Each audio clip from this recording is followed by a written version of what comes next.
This is United Network News with Sunny Galt, Calen Gipp, Kimberly Gogan, and our field messengers from around the world. Here's today's real news. The communities in Bosook, South Africa are struggling to survive as mining companies devastate the area. These operations are endangering the last remaining water resources. UNN field messenger Nelia reports on the challenges faced by this farming town. Hello, my name is Nelia Low, field messenger for United Network News, and I'm reporting from Bosook in the northwest province of South Africa. Today I want to show you what is happening in this area. Bosook, a once thriving farm town, known for its vegetable production and central collection point for rural communities, is now facing the destructive consequences of rapid mining expansion. Over the past 2 decades, numerous mines have sprung up all around Bosook. Bosook's transformation from an agricultural haven into a mining-centered town has had devastating consequences on its environment, economy, infrastructure, and social fabric. The depletion of underground water sources, the absence of essential services like healthcare and law enforcement, and the proliferation of informal settlements have made life increasingly difficult for its residents. Farmers being forced off the land are unable to relocate. The congested road, filled with trucks transporting mine ore, have compromised road and pedestrian safety and impeded emergency responses. In addition, the contamination resulting from chrome wash plants further damages underground water supplies and accelerates the environmental degradation in the area. Urgent action is needed to address these issues, to safeguard both the well-being of Bosook's residents and the long-term sustainability of the town's resources. Thank you for listening. Global trade depends heavily on sea transport, with more than 80% of international goods shipped across the oceans. For the past 50 years, cargo ships have become larger and more advanced, resembling floating skyscrapers. These massive vessels now carry more than 10 times the cargo they used to, but they also face greater risks. Sometimes those giant containers you see stacked on ships don't make it to their destination and end up lost at sea. As ships grow bigger, they're more prone to accidents. Steering them can be challenging, especially in rough weather, which can lead to capsizing. If containers aren't properly secured, they might shift and fall into the ocean, causing significant issues. It's a reality of modern shipping, with thousands of containers accidentally dropped into the sea each year. In today's world, some 6,000 container ships are out on the ocean at any given moment. The largest of these can carry more than 20,000 shipping containers per voyage. Collectively, they transport 250 million containers around the globe every year. Given the sheer scale of those numbers, plus the factors that have always bedeviled maritime travel, squalls, swells, hurricanes, rogue waves, shallow reefs, equipment failure, human error, the corrosive effects of salt water and wind, some of those containers are bound to end up in the water.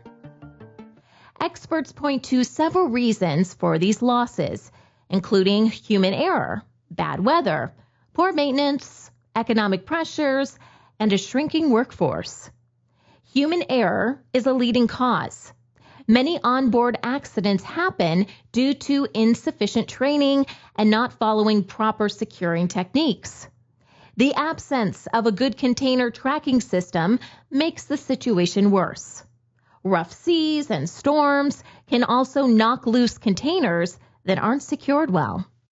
Poor maintenance is another big issue. Securing and blocking components need regular checks to prevent rust and corrosion, which can make them fail. However, Financial pressures often lead companies to cut costs on securing materials. As ships grow larger to carry more cargo, the workforce responsible for securing these loads hasn't increased.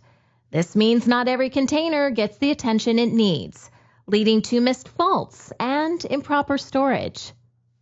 Losing shipping containers has serious environmental effects. Thousands of containers on the ocean floor disrupt marine ecosystems. They can trap and entangle marine life, threatening biodiversity.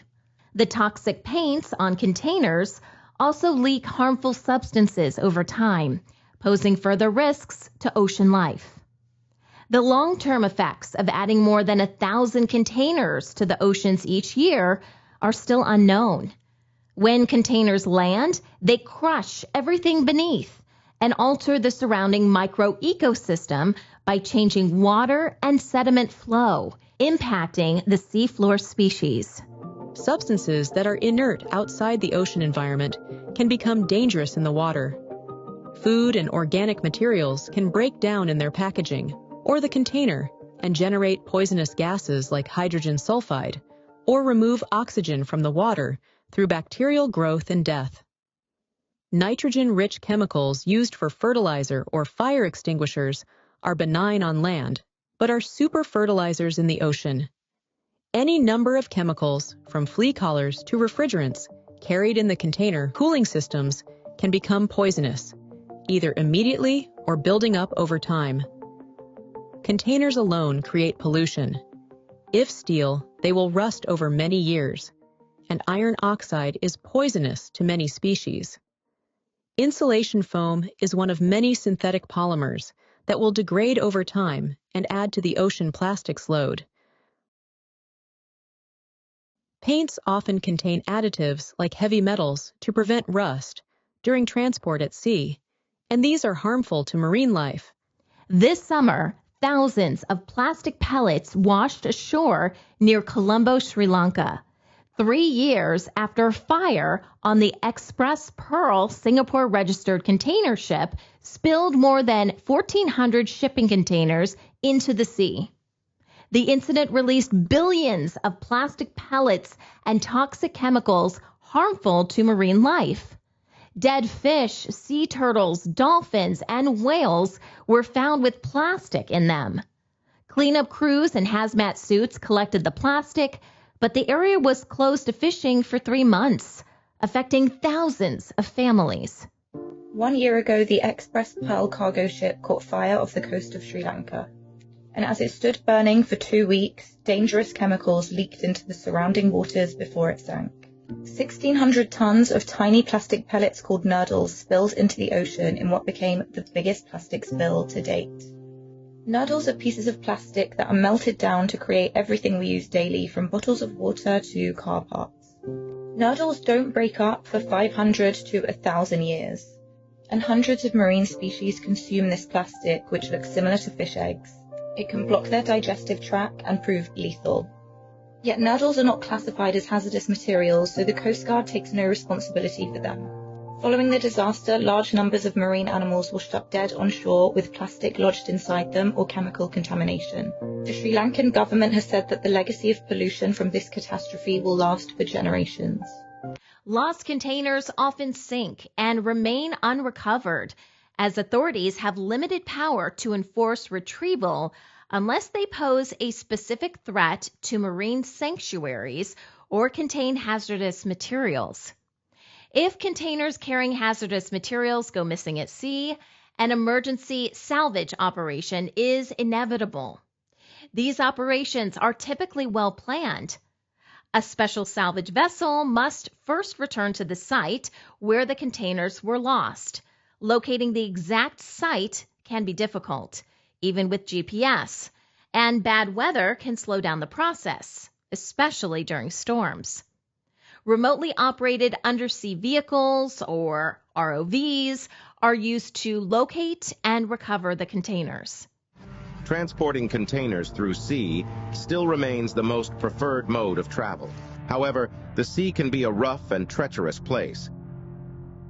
and often containers find themselves getting lost at sea, despite enough measures to stack them in place. Almost 1,400 containers get lost at sea every year. But how does one recover these lost containers? Remotely operated underwater vehicles, or ROVs, are used to identify the exact site where their containers were lost. Following which, these ROVs attach chains to the containers, and the ships simply pulls it out of water. Mind you, it's not as easy as it sounds. Like we said, the sea is a harsh and treacherous place. Most containers sink quickly to the ocean floor once they hit the water. However, depending on their contents, they may float for days or weeks before sinking. Refrigerated containers take longer to sink due to their buoyant insulation.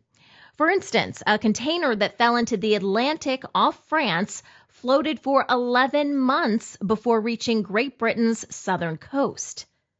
It is estimated there are at least 12,000 containers floating in the world's seas.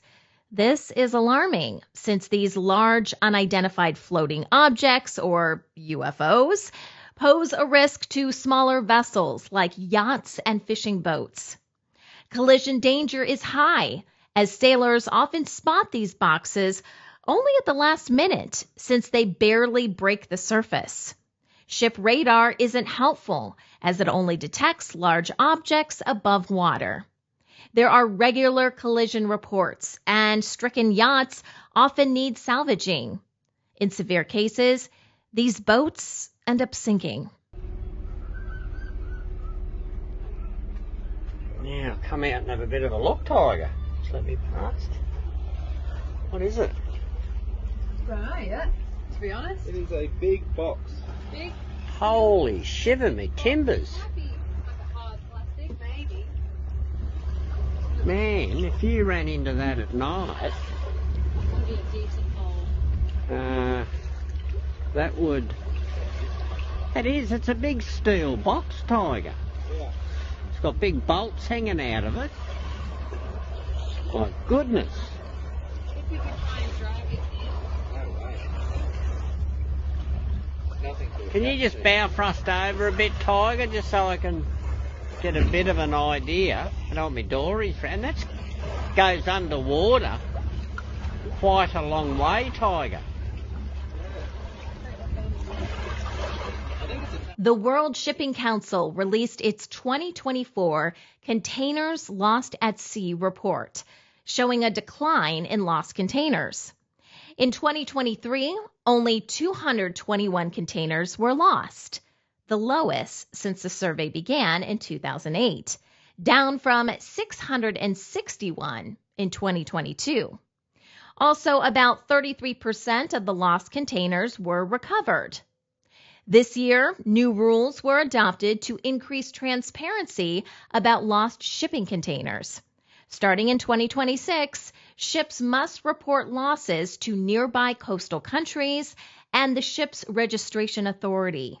However, without penalties, compliance is uncertain.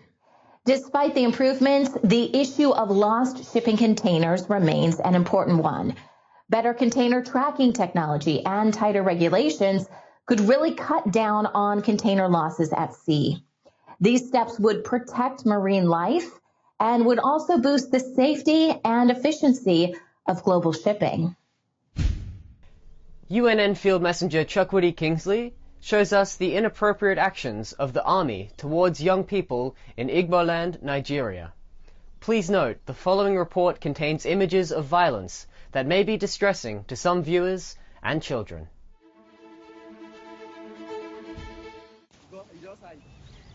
Hi everyone, I am UNN Field Messenger Chukwudi Kingsley reporting from Igboland, the southeast of Nigeria. I brought this report from a Fium community in Ohauku of Ebonyi in Igboland of Nigeria for those who never seen the barbaric activities of men of Nigerian security forces. To see this and understand the kind of agony which most Igbo youths are going through on daily basis and what leads to the death of many. This kind of wickedness is being carried out in many communities of Igbo land, and it has made many youths to run out of their villages. The Nigerian Army, police, and others of their kind has put a lot of fears in our hearts. Anytime they run into a group of innocent youths, especially in the villages, this is how they are handled. They will force them to accept of committing one crime or another.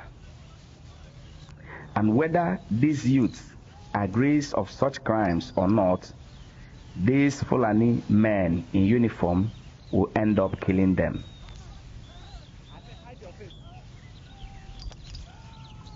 There is no weapon in here, but they will be killed anyway. They will never be allowed to live alive.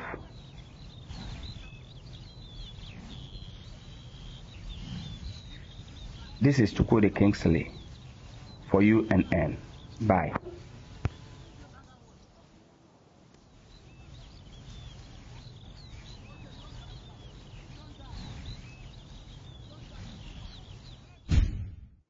Ever heard of fish maw?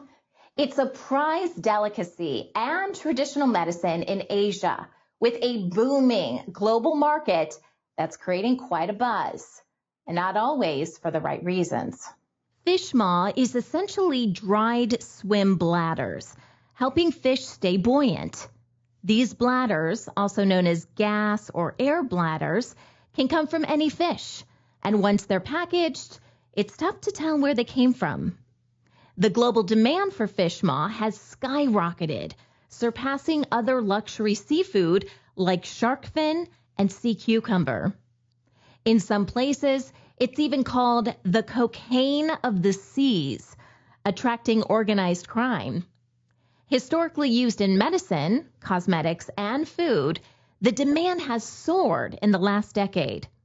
For some high-value species, the price of fish maw now even exceeds that of gold. Fish maw is a highly nutritious part of the fish that's often neglected in many cuisines. It's packed with protein, collagen, vitamins, and minerals that are essential for a healthy body. Fish maw contains essential amino acids that aid in repairing tissues and building muscles, making it an excellent source of protein. It also boasts high levels of collagen, which promotes healthy skin, hair, nails, joints, and bones. Fish maw may seem like an unusual ingredient, but it has been used for centuries in many cultures for its nutritional value and culinary properties. Incorporating fish maw soup into your diet can provide you with numerous benefits towards maintaining a healthy lifestyle. It's an excellent source of protein and collagen, which is essential for healthy skin and hair growth. Additionally, fish maw contains vitamins such as vitamin A and B12 that are crucial for maintaining a strong immune system. Plus, the bonus point, fish maw is low in fat and calories. Over-harvesting fish for their maws poses significant ecological problems. The high demand for fish maw leads to excessive fishing, reducing certain fish populations and disrupting aquatic ecosystems. This overfishing harms marine biodiversity and can result in the loss of species vital for healthy oceans. The depletion of these fish affects the entire food chain, impacting both predators and prey. This demand has increased fishing activities and illegal trading. In some cases, illegal methods like dynamite fishing or fine mesh nets are used to catch specific fish for their maws.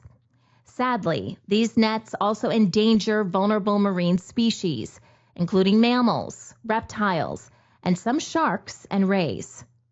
A key example is the critically endangered vaquita, a small porpoise often caught in gill nets set for the totoaba fish. The totoaba fish in Mexico is prized for its maw and remains threatened despite fishing bans. The vaquita is the world's smallest and most endangered marine mammal. The IUCN has listed it as critically endangered since 1996, and there were only about 6 to 22 vaquitas left in 2018.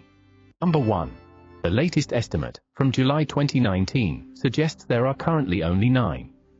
The illegal fishing of totoaba, a large fish prized for its swim bladder, is their greatest threat. Conservation efforts resulted in the implementation of a gillnet ban in vaquita habitat in July 2016, but illegal fishing continues, and the threat remains. For all of these reasons, it is more important than ever to understand the threats that some of the world's most endangered species face, and what we might be able to do to help them. Both the vaquita and totoaba are protected under international agreements that ban their commercial trade. However, many transactions occur within closed digital groups, complicating enforcement efforts. The swim bladders are often moved in bulk by sophisticated trafficking networks rather than individual online sales. Despite efforts to curb the trade, demand in China remains high. In response, Mexico has introduced a compliance plan to tackle illegal fishing, focusing on better monitoring and alternative fishing methods. This is the totoaba, the largest member of the croaker fish family. It can grow up to 2 meters long and live for more than 30 years. The totoaba suffered a population crash of 95% during the 20th century and was classified as critically endangered in 1996. It is illegally hunted for its swim bladder, which is dried and used in traditional Chinese medicine. Totoaba more are much sought after for the unproven benefits of treating circulatory and skin problems. As Mexico tightens controls on fish maw exports, China has turned to Vietnam, which exported $58 million worth of dried maws during the first 8 months of the year. Significantly, 36% of these exports went to China. The price of dried fish maws can go up to $1,000 per kilogram, with prices in some regions, like Hong Kong, reaching up to $7,700 per kilogram. Chinese consumers across the globe can't get enough of fish maw, and that high demand has led to a growing black market. It's this balloon-like internal organ known as a fish maw or a swim bladder. Fish maw is traditionally considered one of the 4 treasures of Cantonese cuisine, along with shark fin, abalone, and sea cucumber. Dried fish maws can sell for up to $800 a pound, but older maws like this one, from a large slate cod croaker, are valued as high as $4,000 for a single piece. Thailand, Malaysia, Singapore, and Taiwan are also key markets for Vietnam's fish maw exports. While the potential for growth remains high, exporters are facing challenges due to a shortage of fresh fish maws needed as raw material for production. Despite these challenges, industry insiders report that fish maws are selling rapidly, sometimes outpacing supply. Similarly, the Chinese bahaba fish faces extinction due to exploitation in the maw trade. This native fish, found in the waters of southeastern China and often called golden maw, has been overfished due to its valuable properties. The Chinese bahaba is a nationally protected species, and it's illegal to harvest them commercially. This pattern of environmental harm is also seen in Africa's Lake Victoria, where the Nile perch is at risk. The rising demand has attracted investments, especially from Chinese investors who have set up processing factories and work with local traders to source fresh maws. This trade benefits local fishermen by offering financial security and bargaining power, allowing them to sell fish separately. However, illegal cross-border trade is an issue due to weak fisheries laws in Kenya and insufficient patrols, allowing unauthorized fishing by Ugandans and Tanzanians, thus threatening fair trade and resource management. This massive 50-kilogram Nile perch is a rare catch for these Ugandan fishers. Dried fish maws can sell for up to $800 a pound. Fishers sell it to Chinese markets around the world, where people eat it for its health benefits and supposed anti-aging properties. But the supply chain in China is facing a big problem. Due to overfishing in Chinese waters, connoisseurs are now looking abroad to places like Uganda for fish more. The organ is so prized that smuggling and theft are rampant in the industry. Middlemen fueled the trade by inflating prices before selling to Chinese buyers. To take advantage of this market, fishermen often use illegal methods, targeting young and breeding Nile perch stocks. Efforts are underway to formalize the trade, which would help manage harvest and trade volumes and support sustainability. Balancing the booming maw trade with protecting the environment is a big challenge. We need sustainable methods and strict regulations to safeguard marine life and support local communities depending on this industry. By focusing on sustainable practices, we can make sure future generations enjoy the ocean's resources without running them dry. In Australia, a new digital parking initiative is sparking controversy, raising concerns among businesses, residents and visitors. UNN Field Messenger Natalie reports on how it's affecting the community and local economy. This is UNN Field Messenger Natalie reporting from Mornington on the Mornington Peninsula in Victoria, Australia. Today I will explore the impact of a new parking fee initiative that has caused uproar in the local community. It's a new initiative implemented by the local council to raise revenue. Mornington is a scenic town located roughly an hour's drive from Melbourne and is a popular destination for tourists and locals. The town attracts many visitors because of its beautiful marina, beaches, coastal walking paths, parks and restaurants. Recently, the Mornington Local Council started a paid parking trial in the area. The cost to park is $6.20 per hour and the parking system is completely digital. You need an up-to-date phone with access to the internet to be able to park. When you enter the area, CCTV cameras record your car registration and you will be fined within 15 minutes if you haven't downloaded the app and paid. The parking signage is hard to find and it's confusing. Human rights groups have deemed the system inaccessible and legal action has commenced. The locals say that the parking system has severely impacted visitor numbers. A local restaurant owner reports a 35% decrease in customers. Let's take a look around Mornington on a Saturday when it's usually full of visitors. You will notice from the footage that there are plenty of empty parking spots around the coastal road. This park that I'm showing you here has free barbecue facilities, bathrooms and a kids' play area. It's usually full of people, but today it's empty. I'm actually quite shocked to see it this empty. It feels a little eerie. I also visited the waterfront restaurants and there were hardly any people having lunch. I can see why local business owners are distressed. This parking issue has really upset the locals here in Mornington. They're struggling with how these new parking rules will impact their lives and work. Because of all the complaints and possible legal troubles, there might be some changes to the parking soon. I'll keep you updated. Thank you for watching.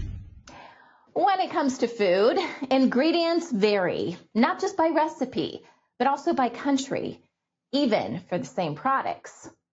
If you've ever traveled abroad and found your favorite snack taste slightly different, you're not imagining it.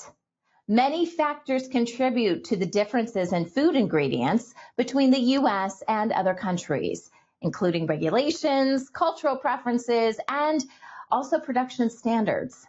Let's explore some key reasons why what's in your food may change depending on where you are. There are two major players in the international food market.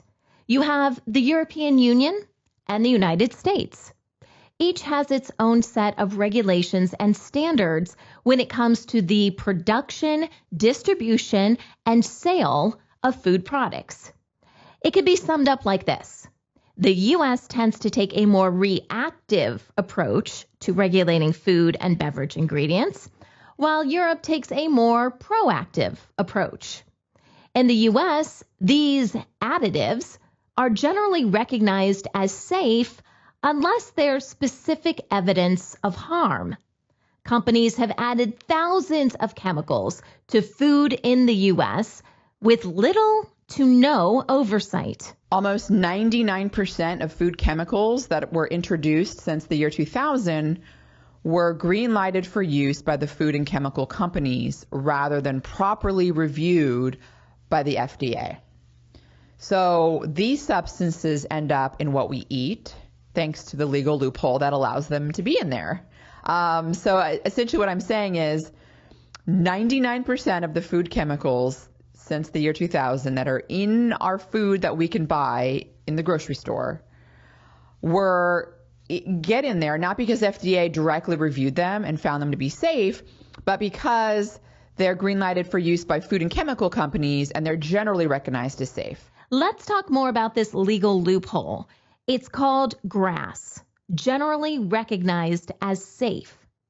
It was created to allow manufacturers of common ingredients like vinegar, flour, and salt to bypass the U.S. Food and Drug Administration's lengthy safety review process and become available to all food manufacturers as quickly as possible. At first, the FDA maintained some control over the GRAS process by publishing lists of substances they deemed as safe. But all of that changed in 1997 when they gave up any claim to the controlling process. Now, it's common practice for food companies to introduce new additives without ever informing the FDA. If you live in the U.S., here's how these dangerous additives end up on your dinner table. The food additive highway is a gridlocked route marked by government potholes. Traffic here is policed by the U.S. Food and Drug Administration, the federal agency that regulates 80% of the nation's food supply. Companies traveling this path must submit their food additives to extensive review. Then the FDA may issue its formal approval. This journey can take years, even decades, to complete. So it's no surprise that companies often take an alternative route. This road is paved by a legal loophole that hinges on what counts as a food additive. Changes to the law in the 50s created this two-lane system where anything generally recognized as safe, or GRAS, travels down a much smoother road to market. These GRAS ingredients are not considered food additives and effectively get a pass to the fast lane. This GRAS clause means companies can determine on their own that what they're adding to our food is safe. Then it's up to the company to inform the FDA if they want to. Researchers admit allowing companies to determine what's safe without telling the FDA makes it nearly impossible to tell if these ingredients are causing long-term health issues. Still, these additives, which usually have super long scientific names, are added to our food. They're also added to the ingredients list on nutrition labels. Sort of. Companies hide them under vague terms such as natural flavors, artificial flavors, or spices. Orange juice, natural flavors. Vanilla coffee creamer, natural flavor. Water, natural flavors. Natural essence. Bread, natural flavor. So how could vanilla yogurt not have any vanilla bean in there but still be called vanilla? It's because of natural flavors. Walk around the grocery store. Natural flavors are the biggest lie at the store. Here's the deal. It's not really regulated. The only rule about natural flavors is that it has to start from the real ingredient, like vanilla. But you can take it back to a lab and add up to 100 synthetic ingredients to make that natural flavor more vanilla-y, more strawberry, make it linger on your tongue, make you give a certain sensory reception to your brain. There's nothing natural about them. They're slightly better than artificial flavors. Don't believe me? Fine. Go on YouTube and search 60 Minutes Natural Flavors and you'll learn all about it. Bottom line is try to stay away from natural flavors when you can because there really is nothing natural about it. What you see on nutritional labels on food in the U.S. is very different from other countries, even if it's branded the same. Take Coca-Cola, for example. In the U.S., it's made with high fructose corn syrup. It gives a sweeter, more syrupy taste, and it's inexpensive. But it's also linked to everything from obesity to heart failure and cancer. If you buy a Coke in the UK, you won't get high fructose corn syrup. You'll get real cane sugar instead. It's a natural sweetener that comes from the sugarcane plant. The packaging of these items looks similar, but the health difference is quite clear. In the US, there's 11 ingredients. In the UK, there's 3, and salt is optional. An ingredient called dimethylpolysiloxane is an ingredient preserved with formaldehyde, a neurotoxin. This is Skittles. Notice the long list of ingredient differences. 10 artificial dyes in the US version and titanium dioxide. This ingredient is banned in Europe because it can cause DNA damage. Artificial dyes are made from petroleum, and products containing these dyes require a warning label in Europe, and they have been linked to cancer and disruptions in the immune system. This on the screen back here is Gatorade. In the US, they use red 40 and caramel color. In Germany, they don't. They use carrot and sweet potatoes to color their Gatorade. This is Doritos. The US version has 3 different artificial dyes and MSG. The UK version does not. General Mills is definitely playing some tricks on us. So, why don't these companies make it easy and just sell the same, safer products everywhere? Because they can get away with it. Technically, these companies are following the law in these respective countries. And since most larger companies are driven by profit, they will do everything they can to stay competitive. They want to keep their costs low and profit margins high. This includes using a cocktail of chemicals that literally make the food you eat addicting. A study last year from the University of Michigan shows ultra-processed foods produce a feel-good vibe, which could be as addictive as cigarettes and drugs, which explains why so many of these products are marketed to our children. United States Fruit Loops, Canadian Fruit Loops. The difference here is obvious. Look at this, guys. These Fruit Loops contain artificial synthetic food dyes, red 40, yellow 5, yellow 6, and blue 1. All of these food dyes have been linked to behavioral issues in kids, hyperactivity, and attention deficit symptoms. So this is what Canadian Fruit Loops looks like, colored with more natural dyes. What's sinister about this is that Kellogg's makes both of these products. There's no reason that Kellogg's couldn't sell this type of Fruit Loops without these artificial synthetic dyes, which are pretty clearly associated with all kinds of behavioral issues and potential allergies in kids with asthma in the United States. But they don't. They sell us these Fruit Loops, the hyper neon Fruit Loops that are very addictive and very desirable to your kids. So this is a big reason that we're fat, sick, and unhealthy in the United States. The solution is simple. Eat unprocessed meat, unprocessed plant foods like fruit and vegetables. These food companies are making us sick, but we know how to get healthy. Understanding what's in your food is more important than ever. With a dizzying array of products on grocery store shelves, it's easy to get overwhelmed by choices and promises of healthy or natural ingredients. So, next time you're at the grocery store, take a moment to read the labels. It might surprise you what's really inside your favorite snacks. UNN, you are the news. Get involved by joining our weekly Field Messenger meetings. Visit unitednetwork.earth to learn more. Remember, if it's going to be, it's up to me.